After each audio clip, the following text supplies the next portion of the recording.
जाने बुलाती हो, चुमा में पखाम डगराती हो।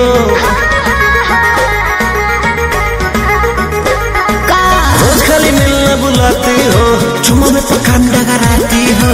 असली चीज दिखा के दुरही से डह कोई भूखा हो ना हो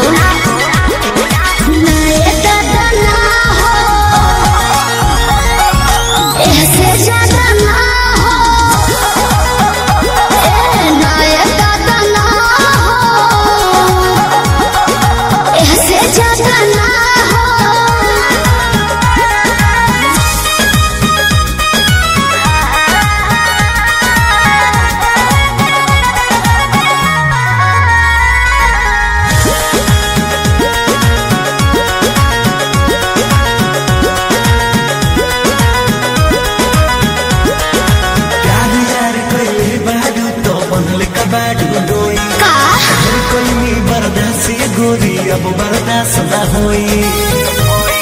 तनी ढेर लेखा बोलत का हो यार यार कइले बाबू ता बनले कबाड़ू डोई। ढेर कइनी बर्दाश्त गोरी अब बर्दाश्त न होई। डोरल भरबा बहुते लागल प्रीत के बीच ना बोई। शादी से पहले बापू कमाऊ ना होई। कवना बात के चिंता पड़वे खुल के खूबे खाओ जाए हो।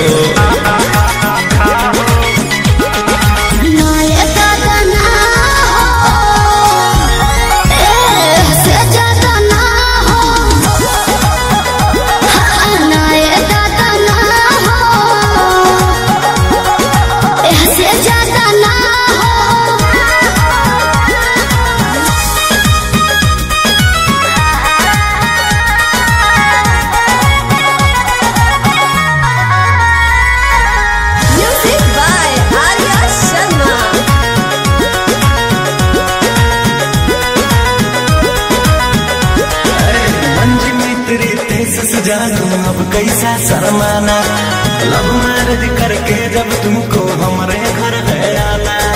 और तुमको तेरे घर नहीं आना है, समझा? तू मेरी है हम तेरे हैं, फिर कैसा शर्माना। लव मैरिज करके जब तुमको हमारे घर है आना। चिकन चिकन